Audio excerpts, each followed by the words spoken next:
میدونی چیه؟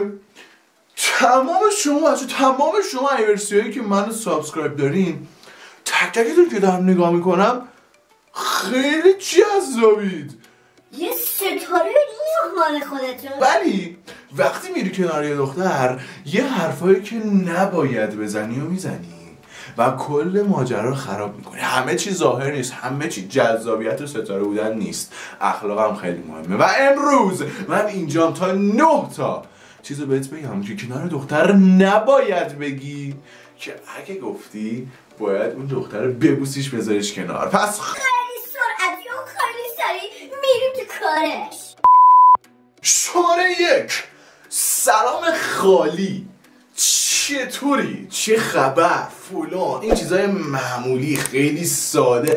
بابا دیگه هیچ جذابیتی برای طرف نه کسی که همه خوب میگن، همه دارن استفاده میکنن، اینو دیگه همه میدونن. همه وقتی همه چیز رو استفاده کنن، همه سلام خالی به طرف کنن، چطوری، خوبی، احوال پرسی‌های معمولی، خب تو هم مثل بقیه به عنوان یه فن دیده میشی، به عنوان یکی که مثل بقیه است، هیچ تفاوتی با بقیه نداره. پس اگه میخوای تفاوتی ایجاد کنی انقدر معمولی نباش و دست از سلام کردن خالی و احوال پرسی و چطوری و فلانی و اینا بردار.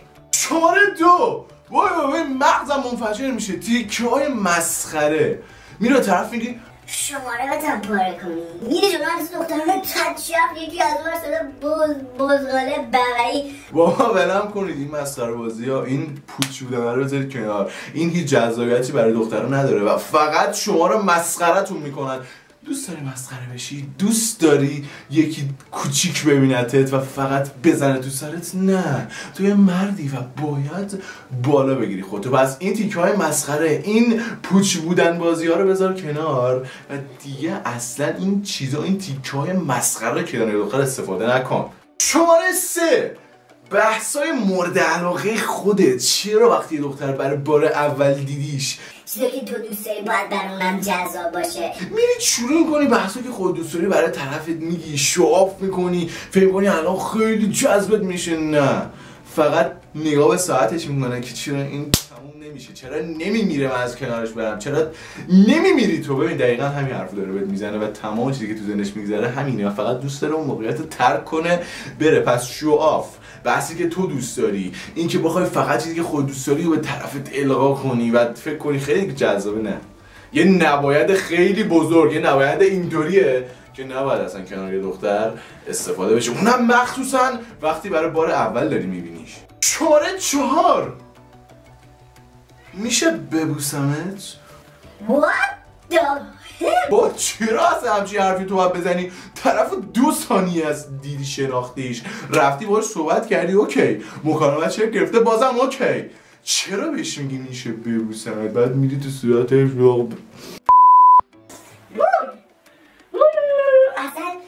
نمیتونم این وضعیت رو تحمل کنم. آقا یکم رو خودت کنترل داشته باش، بذار یکم بگذره بعد این حرفا رو بزن. خیلی زشته اولشون. چقدر دیگه حول بازی؟ چقدر؟ تا کجا؟ تا کی؟ هیچ وقتی دختر بار اول دیدی نگو میذاری ببوسمت، میخوام ببوسمت فلان، ازت متنفر میشه، بعد فکر میکنه مثل بقیه ای. خب دقیقاً مثل بقیه داری رفتار میکنی. این یه نباید فوق البزرگ کنار یه دختر است. شماره 5. چیه؟ چی شده؟ چرا صورتت اینجوریه؟ ببین وای خدا بهت رحم کنه. صحبت کردن درباره چهره دخترها، اینکه 1% بخوای بگید چرا صورتت این شکلیه، چرا امروز اینجوری شدی، یا اینکه خدایی نکرده بگی چرا اینقدر زشتی.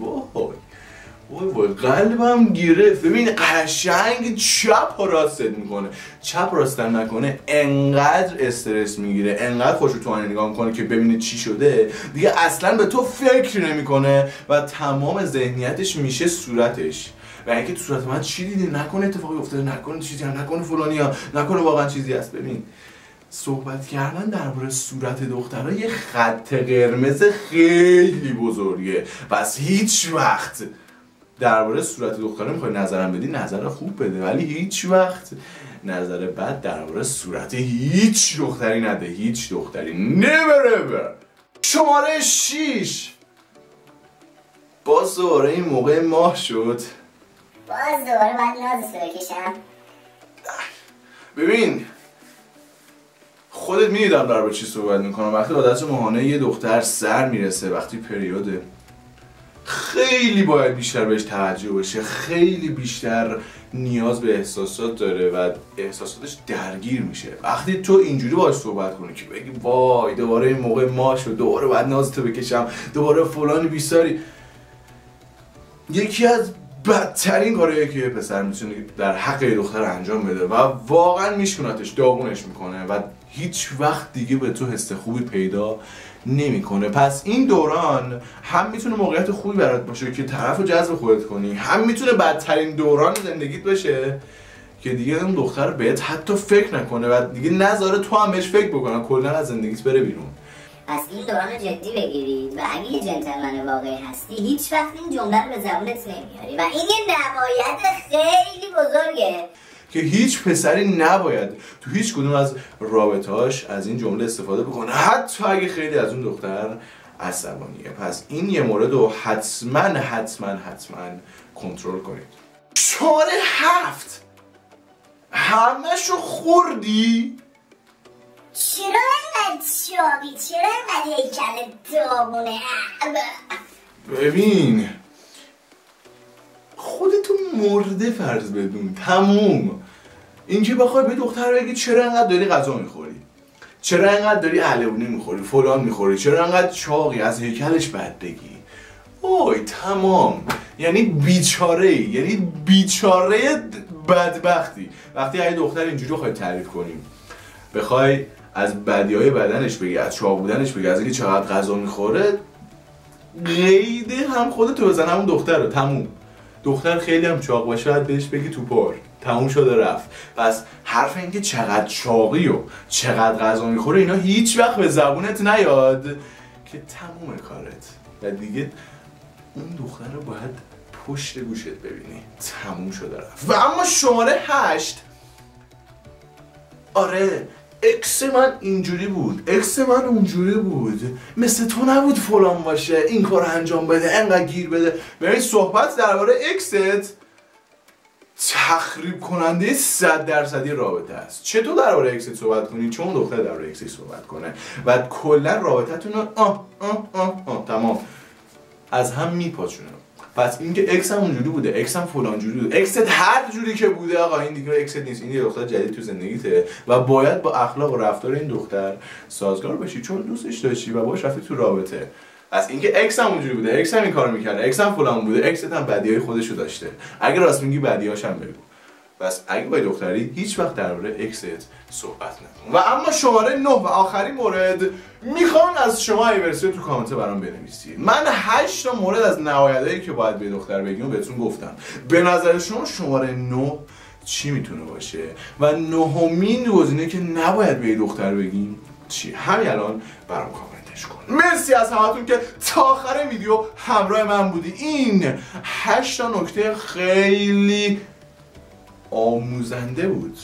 آره آموزنده بود برای هر پسری روی این کره زمین که بدونه چه حرفایی رو نباید به دختر بزنه. پس اگه حال کردی با این ویدیو، اگه لذت بردی، پس دیگه تا الان یه لایک باید انداخته باشی پایین ویدیو، انداخته باشی. دل ما رو گرم نکردی، پس چه لایک بکن که این دل ما گرم بشه. سابسکرایب، زنگوله، کامنت فراموش نشه که بازم یه دلگرمی پلاس برای ما و هیچ یاد نره که تا ویدیو بعد ایورسی بمونید.